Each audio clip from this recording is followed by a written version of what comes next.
Om Vasudevaya. Canto 1, Chapter 2, Shloka 28 and 29.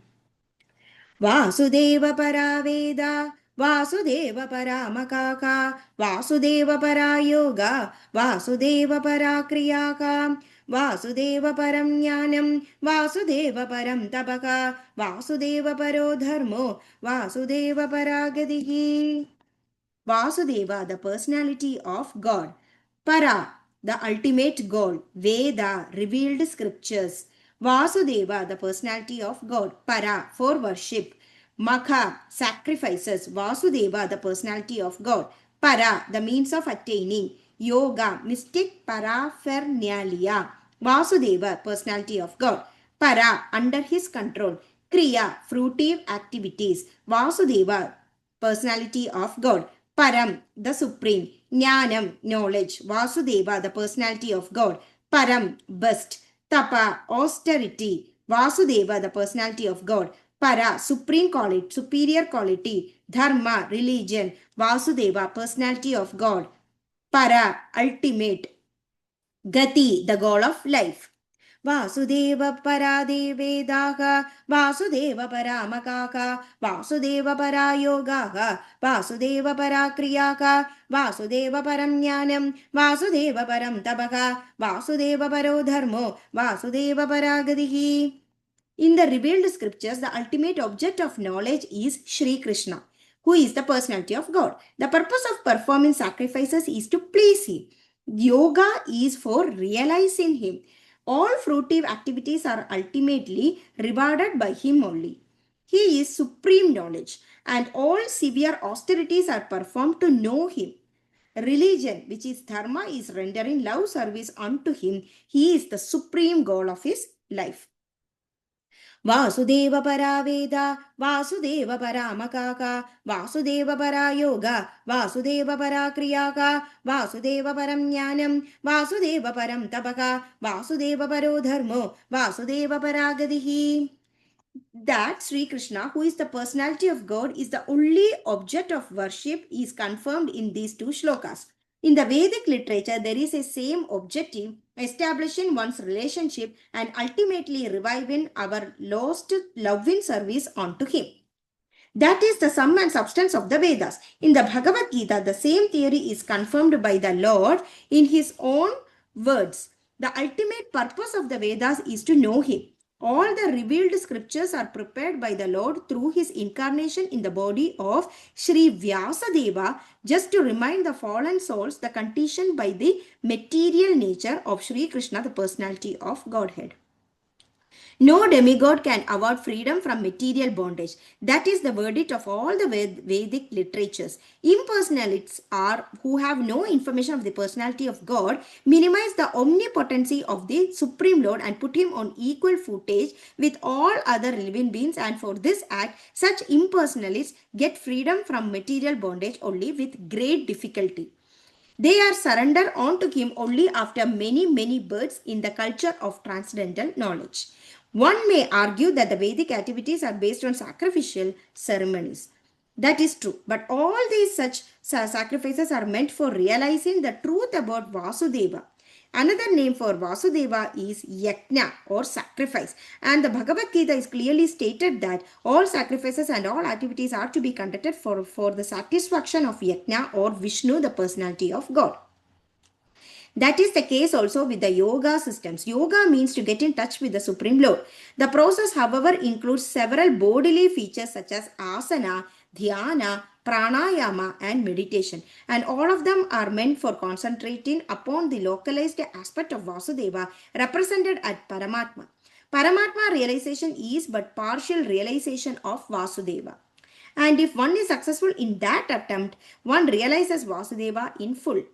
But by ill luck, most yogis are stranded by the powers of mysticism achieved through the bodily process. Ill-fated yogis are given a chance in the next birth by being placed in the families of good learned brahmanas or in the families of rich merchants in order to execute the unfinished task of Vasudeva realization. If such fortunate brahmanas and sons of rich men properly utilize the chance, they can easily realize Vasudeva by good association with saintly persons. Unfortunately, such preferred persons are captivated again by material wealth and honor, and thus such practically forget the aim of life. This is also so for the culture of knowledge. According to Bhagavad Gita, there are 18 items in culturing knowledge. By such culture of knowledge, one becomes gradually prideless, devoid of vanity, non-violent, forbearing, simple, devoted to the good, great spiritual master, and self-controlled. By culture of knowledge, one becomes attached to heart and home and becomes conscious of the miseries due to death, birth, old age, and disease. And all culture of knowledge culminates in the devotional service of personality of God, Vasudeva. Therefore, Vasudeva is the ultimate aim in culture in all different branches of knowledge. Culture of knowledge leading one of the transcendental plane of meeting Vasudeva is real knowledge. Physical knowledge in its various branches is condemned by the Bhagavad Gita as Ajnana or the opposite of real knowledge. The ultimate aim of physical knowledge is to satisfy the senses, which means prolongation of the term of material existence and thereby continuance of the threefold miseries.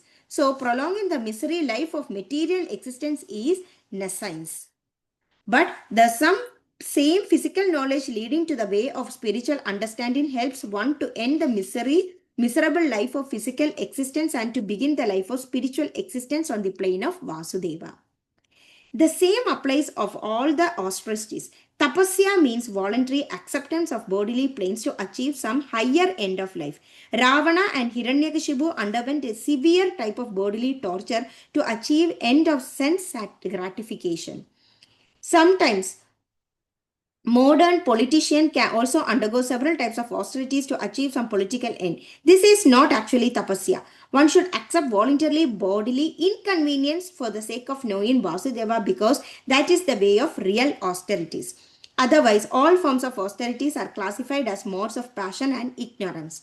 Passion and ignorance cannot end the miseries of life. Only the mode of goodness can mitigate the threefold miseries of life.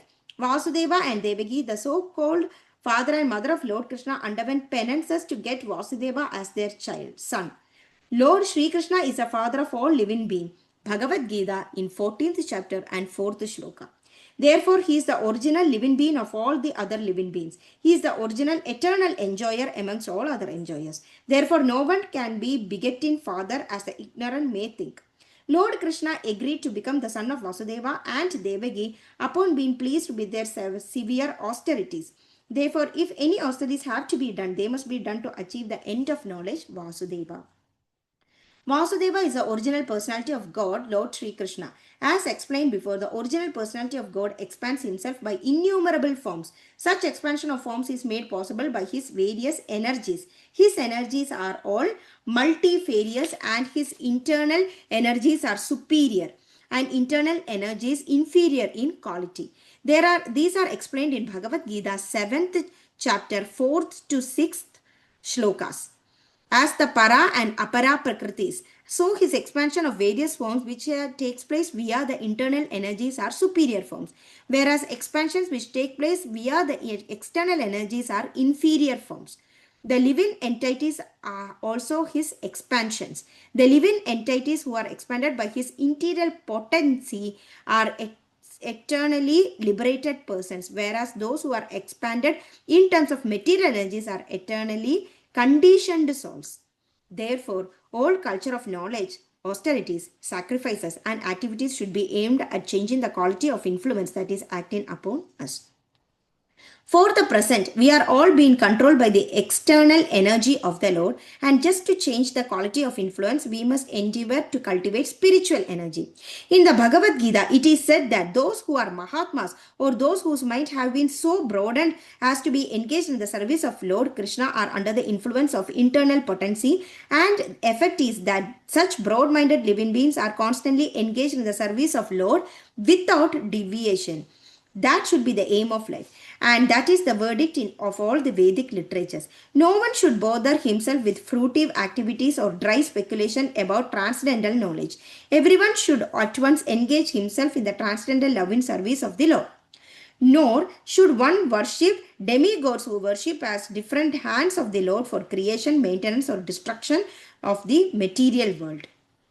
There are innumerable powerful demigods who took over the external management of the material world. There are all different assistants, hands of the Lord Vasudeva. Even Lord Shiva and Lord Brahma are included in the list of demigods. But Lord Vishnu or Vasudeva is always transcendently situated. Even though he accepts the quality of goodness of the material world, he is still transcendental to all the material modes. The following example will clear that matter more explicitly. In the prison house, there are prisoners and the managers of the prison house. Both the managers and prisons are bounded by the laws of the king. But even though the king sometimes comes to the prison, he is not bounded by the laws in the prison house. The king is therefore always transcendental to the laws of prison house, as the Lord is always transcendental to the laws of the material world.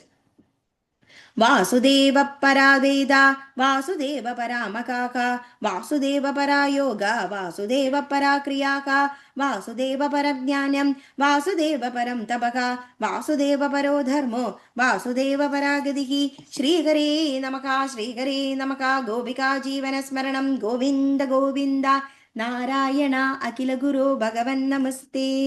Thank you.